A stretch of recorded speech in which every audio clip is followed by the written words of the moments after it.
Sa isang maliit na baryo, sa probinsya, may isang lumang bahay na matagal nang pinaniniwala ang may nakatira sa likod nito, isang kapre.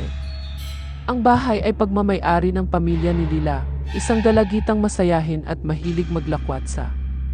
Ngunit kahit gaano siya kaaktibo sa araw, palaging may nararamdaman siyang kakaiba tuwing naglalakad siya sa likod ng kanilang bahay sa gabi.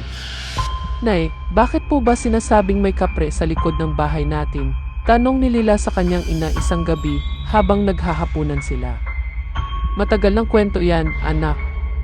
Sabi ng matatanda, sa malaking puno ng balete sa likod ng bahay natin nakatira ang isang kapre. Mabait naman daw siya basta't hindi mo siya gagalitin, sagot ng ina niya.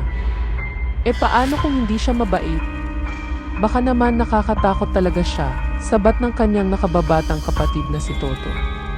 Hindi lahat ng kapre masama, Toto, sagot ni Lila. Baka gusto lang niyang mag-isa. Isang gabi, habang nagbabasa ng libro si Lila sa ilalim ng gasera, narinig niya ang may kaluskos sa likod ng bahay.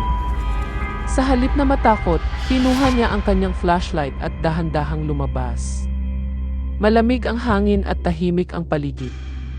Tanging ang malalaking dahon ng balete ang maririnig na gumagalaw. Lila, bakit ka nandito? Biglang bumungad ang isang mababang tinig. Halos mabitawan ni Lila ang flashlight niya. Sa tabi ng puno ng balete, lumitaw ang isang higanting nilalang, isang kapre na may pulang mata at malaking katawan. Ngunit sa kabila ng kanyang nakakatakot na hitsura, mapayapa ang ekspresyon nito. Ikaw po ba ang nakatira dito? Lakas loob na tanong ni Lila. Tumango ang kapre. Matagal na akong naninirahan dito bago pa itinayo ang bahay ninyo. Huwag kang mag-alala, hindi ako nananakit. Umiti si Lila. Hindi po ako natatakot. Gusto ko lang po kayong makilala. Nagulat ang kapre sa sagot ng dalagita. Salamat. Hindi madalas na mayroong hindi natatakot sa akin.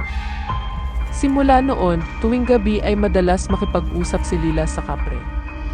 Natutunan niyang respetuhin ang kalikasan at ang mga nilalang na naninirahan dito. Ang kapre naman ay naging tagapagbantay ng kanilang pamilya.